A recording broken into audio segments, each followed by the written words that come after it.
तेज रफ्तार roadways bus बेकाबू होकर पलट गई। इस हादसे में 5 लोगों की मौके पर ही मौत हो गई, जबकि कई यात्री गंभीर रूप से घायल हुए। घायलों को नजदीकी अस्पताल में भर्ती कराया गया है। पुलिस और राहत दल ने मौके पर पहुंचकर बचाव कार्य शुरू कर दिया है। भारत नेपाल सीमा पर बद्धी कार्यवाही। सशस्त्र सीमा बल एसएसबी ने नेपाल की जेलों से फरार हुए लगभग 60 कैदियों को विभिन्न सीमा प्रवेश बिंदुओं से पकड़ा है। इनमें से अधिकांश नेपाल के हैं, जबकि कुछ लोग भारत से होने का दावा कर रहे हैं। सीमा इलाकों में निगरानी कड़ी कर दी गई है, विशेष तौर पर उत्तर प्रदेश, बिहार और पश्चिम बंगाल के हिस्सों में। राज्य पुलिस हिरासत में पूछताछ जारी है। ईडी ने 650 करोड़ रुपए की ठगी का बड़ा मामला पकड़ा है। दरभंगा के 2 सीए भाइयों ने फर्जी कंपनियां बनाकर टैक्स चोरी की और हवाला के जरिए रकम घुमाई। जांच में चौंकाने वाली बात यह सामने आई कि ठगी में सीमा हैदर और सचिन का नाम और फोटो तक इस्तेमाल किया गया। ईडी ने दिल्ली, हरियाणा समेत कई राज्यों में छापेमारी कर अहम सबूत जुटाए हैं। कांग्रेस सांसद राहुल गांधी एक बार फिर विवादों में। सीआरपीएफ ने उन्हें चिट्ठी लिखकर सुरक्षा नियमों के उल्लंघन पर कड़ी आपत्ति जताई है। आरोप है कि राहुल गांधी ने पिछले 9 महीनों में बिना बताए 6 बार विदेश यात्राएं की, जिनमें Italy, Vietnam, Dubai, Qatar, London और मलेशिया शामिल हैं। सीआरपीएफ का कहना है G+ सुरक्षा के बावजूद ये नियमों का सीधा उल्लंघन है। हैदराबाद के कुकटपल्ली इलाके में दिल दहला देने वाला कांड सामने आया है। 50 वर्षीय रेणु अग्रवाल की हत्या 2 नौकरों ने की। वारदात में कुकर, चाकू और कैंची का इस्तेमाल हुआ। हत्या के बाद आरोपी बाथरूम में नहाए, कपड़े बदले, परफ्यूम लगाया और घर से गहने कैश लेकर फरार हो गए। पुलिस ने सीसीटीवी फुटेज खंगाले हैं और आरोपियों की तलाश तेज कर दी है। राजधानी को दहलाने की साजिश नाकाम। दिल्ली पुलिस की स्पेशल सेल ने एक बड़ी कार्रवाई में 5 आतंकियों को गिरफ्तार किया है। पुलिस को इनके पास से आईईडी बनाने के पार्ट्स, सर्किट और विस्फोटक सामग्री मिली है। जांच में खुलासा हुआ है कि यह गैंग दिल्ली एनसीआर में धमाका करने की फिराक में था। फिलहाल सभी से पूछताछ जारी है और सुरक्षा एजेंसियां हाई अलर्ट पर हैं। कानपुर साउथ जोन में चोरों ने 3 जगहों पर लाखों की चोरी को अंजाम दिया। गुजैनी और किदवई नगर में बंद मकानों और एक मंदिर के ताले तोड़कर नकदी व जेवरात चुराए गए। शातिर चोर सीसीटीवी में कैद हुए, जो रात में रेकी कर वारदात को अंजाम दे रहे थे। पुलिस ने फुटेज के आधार पर जांच शुरू की और चोरों की तलाश में छापेमारी कर रही है। मथुरा से बड़ी खबर। लगातार हो रही बारिश ने हालात बिगाड़ दिए हैं। कई घरों की दीवारें दरक गईं और फर्श धंसने से लोगों का सामान पानी में खराब हो गया। दर्जनों परिवारों को अपना घर छोड़कर अस्थायी राहत शिविरों में जाना पड़ा है। प्रशासन ने हालात पर कड़ी नजर रखते हुए मदद और मुआवजे का आश्वासन दिया है। वहीं मौसम विभाग ने चेतावनी दी है कि अगले कुछ दिनों तक बारिश जारी रह सकती है। उत्तर प्रदेश में एडहॉक शिक्षकों का आर्थिक संकट गहराता जा रहा है। 12वीं तक पढ़ाने वाले शिक्षकों को 2 साल से वेतन नहीं मिला। एक शिक्षक ने बताया, 19 साल पढ़ाने के बाद भी दाल रोटी के लाले पड़े हैं। बच्चों की पढ़ाई और भविष्य पर असर पड़ रहा है। सरकार की चुप्पी से शिक्षक नाराज हैं। क्या यूपी में फेसबुक दोस्ती ने एक युवक को जाल में फंसाया? एक महिला ने होटल में बुलाकर उसका अश्लील वीडियो बनाया और 10 लाख रुपए की उगाही की कोशिश की। पुलिस ने साजिश का पर्दाफाश किया, लेकिन यह घटना सोशल मीडिया की सावधानी की चेतावनी देती है। क्या आप भी ऐसी दोस्ती में फंस सकते हैं? उत्तर प्रदेश में महिलाओं की सुरक्षा को लेकर मुख्यमंत्री ने एक महत्वपूर्ण निर्णय लिया है। अब राज्य में महिला हेल्पलाइन नंबर 112 को और प्रभावी बनाया जाएगा। इसके तहत महिलाओं की शिकायतों का त्वरित समाधान सुनिश्चित किया जाएगा। इस कदम से महिलाओं को सुरक्षा का एहसास होगा और अपराधों में कमी आएगी। यूपी की राजधानी लखनऊ से दिल दहलाने वाली खबर। एक महिला पर दिन दहाड़े क्रूर हमला और आरोपी अब भी फरार। पीड़िता का आरोप, पुलिस ने समय पर कार्रवाई नहीं की। सड़कों पर जनता का गुस्सा, महिला सुरक्षा पर सवाल। क्या मिशन शक्ति सिर्फ कागजी वादा है? स्थानीय लोगों ने प्रदर्शन शुरू किया। डीजीपी ने जांच का भरोसा दिया, लेकिन सवाल वही, महिलाएं कब होंगी सुरक्षित? इस खबर ने सबको झकझोर दिया। देश की राजनीति में उपराष्ट्रपति चुनाव के बाद घमासान मचा हुआ है। विपक्ष ने आरोप लगाया कि चुनाव में क्रॉस वोटिंग हुई है और सांसदों की खरीद फरोख्त की गई। सरकार ने इन आरोपों को खारिज किया है। राजनीतिक विश्लेषकों का कहना है कि यह विवाद आने वाले चुनावी गठबंधनों और राजनीतिक समीकरणों पर गहरा असर डाल सकता है। पटना से बड़ी खबर सामने आई है। राजधानी के मुन्नाचक इलाके में राजद के एक स्थानीय नेता की गोली मारकर हत्या कर दी गई है। हमलावरों ने उनकी दुकान के पास वारदात को अंजाम दिया, जिससे मौके पर ही उनकी मौत हो गई। घटना के बाद इलाके में दहशत और गुस्सा दोनों का माहौल है। पुलिस ने जांच शुरू कर दी है और सीसीटीवी फुटेज खंगाले जा रहे हैं। विपक्ष ने कानून व्यवस्था पर सवाल उठाते हुए कहा है कि सरकार पूरी तरह नाकाम है। चुनावी माहौल में यह हत्या राजनीतिक हलचल को और ज्यादा बढ़ा सकती है। बागपत में पुलिस विभाग ने साइबर अपराधों पर शिकंजा कसने की बड़ी योजना शुरू की है। थानों में साइबर नोड्स स्थापित किए जाएंगे और पुलिस कर्मियों को विशेष प्रशिक्षण दिया जाएगा। इसका मकसद ऑनलाइन धोखाधड़ी और डिजिटल अपराधों पर तेजी से कार्रवाई करना है। प्रशासन का दावा है कि इस कदम से अपराध पर नियंत्रण और जनता का विश्वास दोनों बढ़ेगा।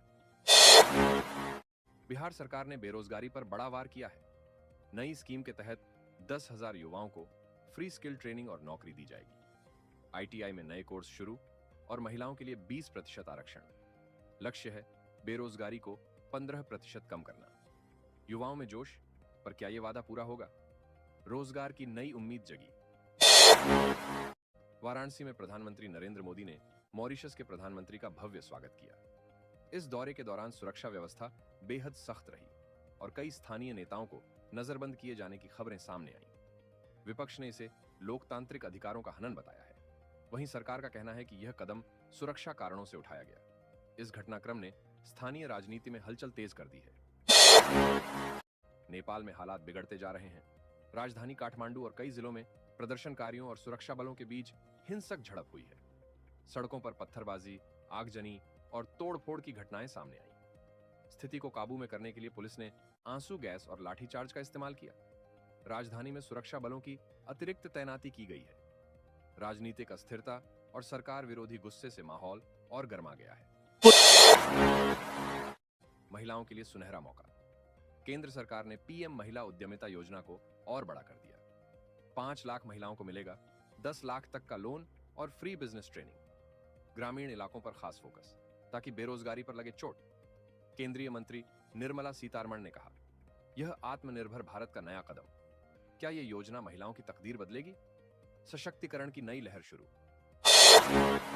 यूनिवर्सिटी कार्यक्रम में ट्रंप समर्थक चार्ली किर्क की गोली मारकर हत्या कर दी गई है। इस घटना ने अमेरिका में राजनीतिक हलचल और सुरक्षा चिंताओं को बढ़ा दिया है। कई नेताओं ने घटना की निंदा की है और यूनिवर्सिटी में 4 दिनों का शोक घोषित किया गया है।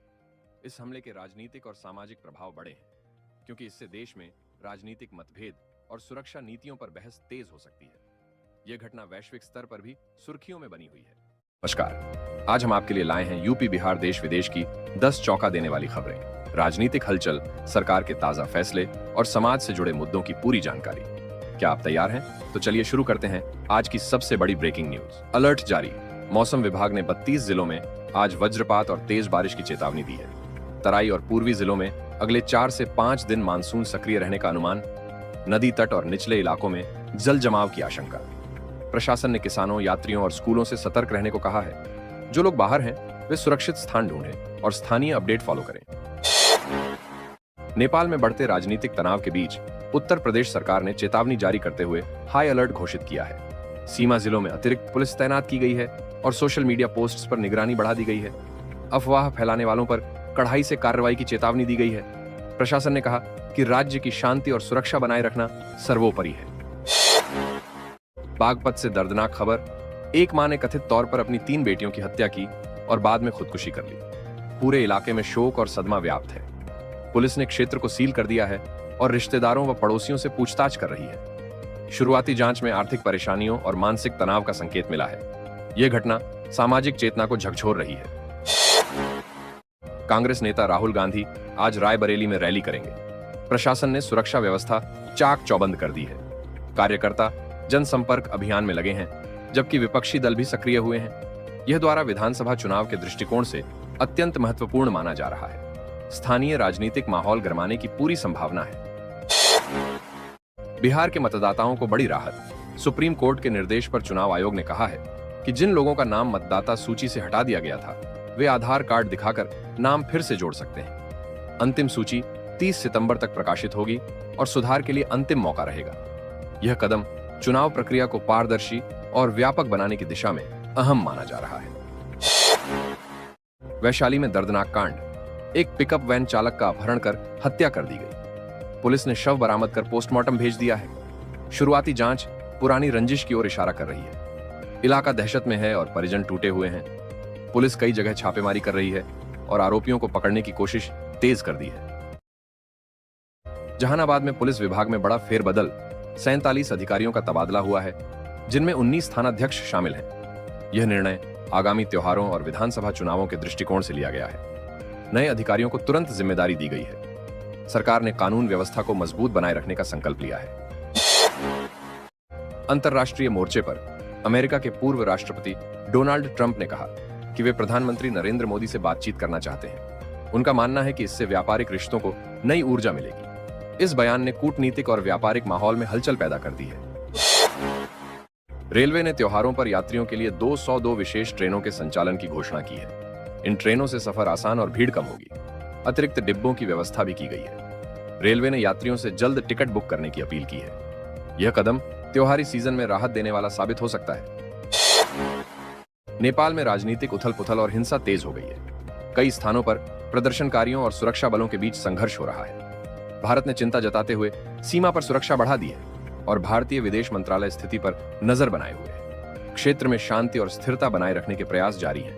यहाँ दोस्तों, आइए जानते हैं फटाफट 5 मिनट के अंदर यूपी की 10 बड़ी खबरें। आधार मतदाता सूची के लिए वैध पहचान पत्र सुप्रीम कोर्ट ने किया साफ। दरअसल बिहार मतदाता सूची गहन पुनरीक्षण मामले में सुप्रीम कोर्ट ने साफ कर दिया है कि आधार मतदाता सूची के लिए वैध पहचान पत्र है। सोमवार को बिहार मतदाता सूची गहन पुनरीक्षण मामले पर सुनवाई के दौरान सुप्रीम कोर्ट ने चुनाव आयोग को निर्देश दिया कि वे आधार कार्ड को 12वां दस्तावेज माने, ताकि मतदाता वोटर लिस्ट में नाम शामिल कराने के लिए आधार कार्ड को भी पेश कर सकें। नेपाल में सोशल मीडिया पर बैन के खिलाफ उग्र विरोध प्रदर्शन। दरअसल नेपाल में सोशल मीडिया पर बैन के फैसले के खिलाफ देश भर में उग्र विरोध प्रदर्शन शुरू हो गए हैं। काठमांडू समेत कई शहरों में लोग सड़कों पर उतर आए और सरकार के खिलाफ नारेबाजी की। प्रदर्शनकारियों का कहना है कि यह फैसला अभिव्यक्ति की स्वतंत्रता पर हमला है। छात्रों और युवाओं की बड़ी संख्या इस आंदोलन में शामिल हो रही है। पुलिस ने हालात संभालने के लिए सुरक्षा बढ़ा दी है। भारत पर टैरिफ लगाना सही फैसला। जेलेंस्की ने यूएस एक्शन को बताया सही। यूक्रेन के राष्ट्रपति वोलोदिमिर जेलेंस्की ने अमेरिका के भारत पर टैरिफ लगाने के फैसले का समर्थन किया है। एबीसी न्यूज को दिए इंटरव्यू में उन्होंने कहा, रूस के साथ व्यापार जारी रखने वाले देशों पर टैरिफ लगाना सही विचार है। यह बयान भारत के रूसी तेल खरीद को लेकर आया, जो यूक्रेन युद्ध में रूस को मजबूत करता है। जेलेंस्की ने जोर दिया कि रूस से ऊर्जा खरीद बंद होनी चाहिए। अमेरिकी राष्ट्रपति ट्रंप ने भारत पर 50% टैरिफ लगाया है, जिसे भारत अनुचित बता रहा है। जेलेंस्की का समर्थन युद्ध प्रभावित यूक्रेन की चिंता दर्शाता है।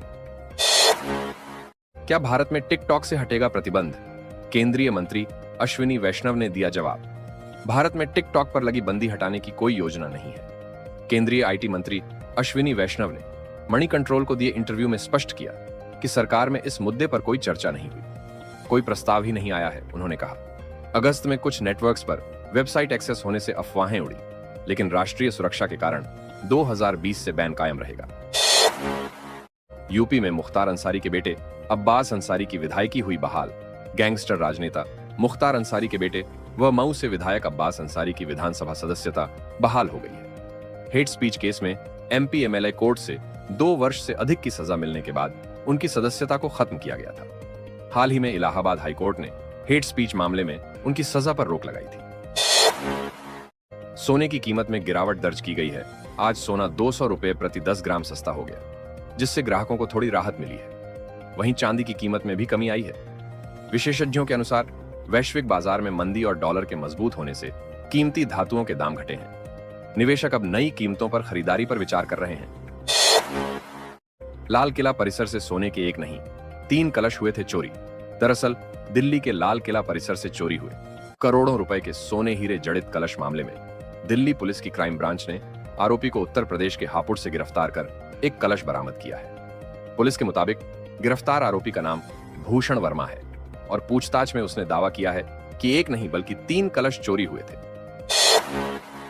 आज देश में उपराष्ट्रपति पद के चुनाव के लिए मतदान होगा। संसद भवन में सांसद अपने मताधिकार का प्रयोग करेंगे। मौजूदा उपराष्ट्रपति का कार्यकाल पूरा होने के बाद नए चेहरों को लेकर राजनीतिक दलों में हलचल तेज है। सत्ता पक्ष और विपक्ष दोनों ही अपनी जीत के दावे कर रहे हैं। चुनाव परिणाम आज शाम तक आने की संभावना है, जिससे अगले उपराष्ट्रपति का फैसला हो जाएगा। उत्तर प्रदेश सरकार ने विदेशी निवेश बढ़ाने के लिए ताइवान डेस्क बनाया है। यह विशेष सुविधा ताइवान की कंपनियों को उद्योग लगाने, जमीन, अनुमति और नीतिगत जानकारी एक ही जगह उपलब्ध कराएगी। खासकर इलेक्ट्रॉनिक्स, सेमीकंडक्टर और डेटा सेंटर सेक्टर पर फोकस रहेगा। इससे निवेश आसान होगा, नए प्रोजेक्ट आएंगे और युवाओं के लिए रोजगार के अवसर बढ़ेंगे। एक परिवार के लोग पैसा लेकर करते थे, भर्ती सीएम योगी ने सपा सरकार के दौरान हुई भर्तियों पर उठाए। ये गंभीर सवाल सीएम योगी ने लोक भवन में आयोजित कार्यक्रम में 1112 कनिष्ठ सहायक और 22 एक्सरे टेक्नीशियन को नियुक्ति पत्र वितरित किया। इस दौरान योगी आदित्यनाथ ने समाजवादी पार्टी शासन के दौरान हुई भर्तियों पर सवाल उठाए।